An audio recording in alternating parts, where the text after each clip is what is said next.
আসসালামু আলাইকুম প্রিয় ভিউয়ার্স, আশা করি সবাই ভালো আছেন। আলহামদুলিল্লাহ, বেশ ব্যস্ততা থাকার পর আজ আবার আপনাদের মাঝে ফিরে এলাম। আজ আমি অত্যন্ত গুরুত্বপূর্ণ একটা বিষয় নিয়ে আলোচনা করব। তো আপনাদের সাথে আছি আমি আবু সালি নুমান, সহকারী শিক্ষক, রামপুর সরকারি প্রাথমিক বিদ্যালয়, ছাতক, সুনামগঞ্জ। ভিউয়ার্স, আজকের আমার আলোচনার বিষয় হলো ডিজিটাল উদ্ভাবনী মেলা 2022 অনলাইন কুইজ প্রতিযোগিতায় কিভাবে অংশগ্রহণ করতে হবে, কিভাবে নিবন্ধন করতে হবে এবং নিবন্ধনের পরে কিভাবে প্রোফাইল সম্পন্ন করতে হবে সেই বিষয়গুলো নিয়ে আলোচনা করব। তো ভিউয়ার্স, ডিজিটাল উদ্ভাবনী মেলা 2022 অনলাইন কুইজ প্রতিযোগিতায় অংশগ্রহণের জন্য আমরা প্রথমে যে কোনো একটা ব্রাউজার ওপেন করে নেব। ব্রাউজারের সার্চ বারে আমরা লিখব ANNOVATII.gov.bd। এবার এন্টার প্রেস করলে আমরা এই ধরনের একটা ইন্টারফেস পাবো। এখানে এই ইন্টারফেসটার মধ্যে প্রথমে রয়েছে প্রচ্ছদ। তো প্রচ্ছদ যে অংশটা, সেখানে রয়েছে যে কারা কারা অংশগ্রহণ করতে পারবেন। তার মানে অংশগ্রহণের জন্য এখানে বয়সটাকে মূল বিষয় ধরা হয়েছে। যারা অংশগ্রহণ করতে ইচ্ছুক তাদের তিনটা গ্রুপে বিভক্ত করা হয়েছে। প্রথম গ্রুপে হচ্ছে 8 থেকে 12 বছরের এবং দ্বিতীয় গ্রুপে যারা অংশগ্রহণ করবে তারা হচ্ছেন 13 থেকে 18 বছর এবং গো গ্রুপ বা সর্বশেষ গ্রুপ হচ্ছে 19 থেকে চতুর্থ বয়স পর্যন্ত সবাই অংশগ্রহণ করতে পারবেন। আর নিবন্ধনের তারিখ হচ্ছে 1 নভেম্বর 2022 থেকে 20 নভেম্বর 2022 পর্যন্ত। আর অনলাইন প্রতিযোগিতার তারিখ ও সময় হলো নভেম্বরের 30 তারিখ রাত্রে 8টা থেকে 9টার মধ্যে যে কোনো 20 মিনিট।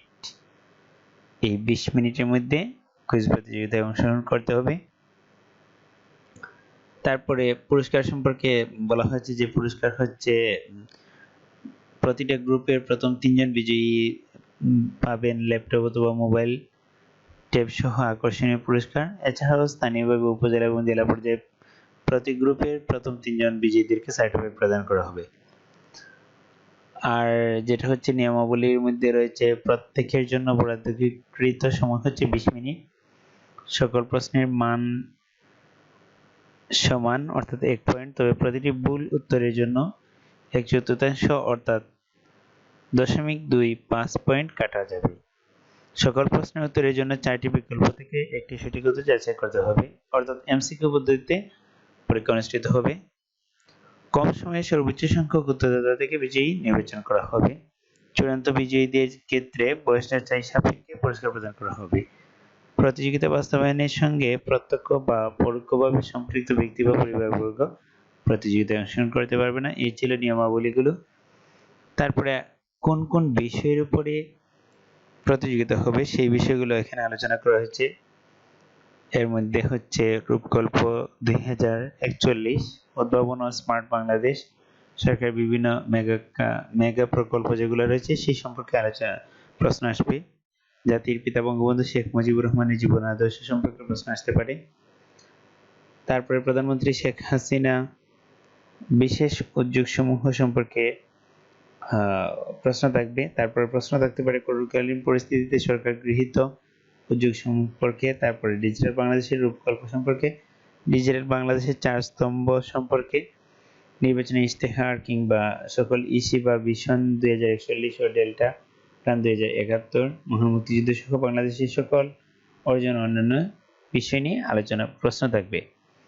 তো ভিউয়ার্স, এখন আমি দেখিয়ে দিব কিভাবে রেজিস্ট্রেশন করতে হয়। আমি গো গ্রুপের একটা রেজিস্ট্রেশন করছি। তো রেজিস্ট্রেশনে ক্লিক করলে এই ধরনের একটা ইন্টারফেস পাবেন। এখানে প্রথমে পুরো নাম লিখতে হবে, আমি আমার আইডিটা করতে চাচ্ছি যেটা সেটা দেখিয়ে দিচ্ছি আপনাদেরকে।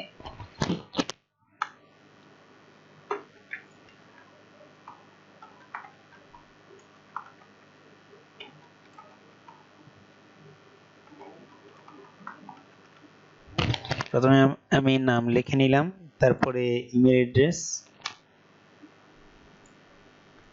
তারপরে একটা পাসওয়ার্ড দিয়ে দিলাম।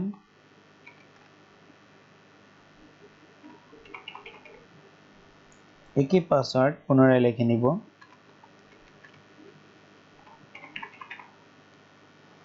এবার জন্ম তারিখ এখান থেকে চয়েস করে নেব।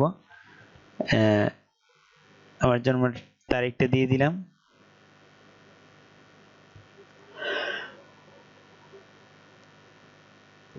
এবার এখানে যে ক্যাপচা কোডটা রয়েছে সেটা দেখে দেখে লিখে নেব। আমি সকল শর্তের সাথে রাজি সেই মর্মে এখানে আমি টিক চিহ্ন দিলাম এবং সাইন আপে ক্লিক করলে ক্যাপচা মিলে নাই, যদি ক্যাপচা মিলে যেত তাহলে দেখাতো।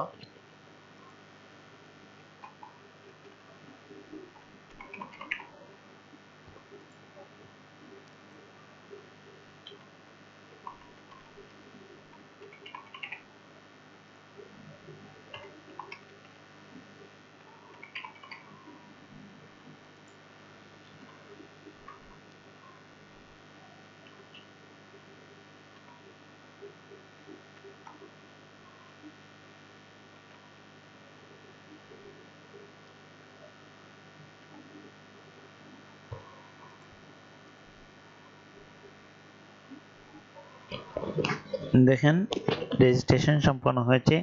দয়া করে আপনার ইমেইলের ইনবক্সে প্রমোশন সোশ্যাল সেকশনে দেখুন, যদি না পান তবে স্প্যাম বক্স দেখুন, অর্থাৎ আমার ইমেইলে একটা মেইল গেছে এবং সেখান থেকে আমাকে কনফার্ম করে নিতে হবে। এভাবে আমরা প্রতিটি গ্রুপের জন্য রেজিস্ট্রেশন করতে পারবো। তো ভিউয়ার্স, এই আজকের মতো আমি এই বিষয়টি আলোচনা করলাম কিভাবে আমরা রেজিস্ট্রেশন সম্পন্ন করব। পরবর্তী ভিডিওতে অন্যান্য বিষয়গুলো নিয়ে প্রোফাইল কিভাবে সম্পন্ন করতে হয় এবং কুইজে অংশগ্রহণ করতে হয় এবং কুইজে প্রিপারেশন নিতে হয় সে সম্পর্কে অন্য ভিডিওতে আমি আলোচনা করব। তো আমার ভিডিওটি যদি আপনার কাছে ভালো লেগে থাকে তবে লাইক, কমেন্ট এবং শেয়ার দেওয়ার জন্য অনুরোধ করছি এবং আমার পরবর্তী ভিডিও দেখার আমন্ত্রণ জানিয়ে আজকের মতো বিদায় নিচ্ছি। আল্লাহ হাফিজ, আসসালামু আলাইকুম।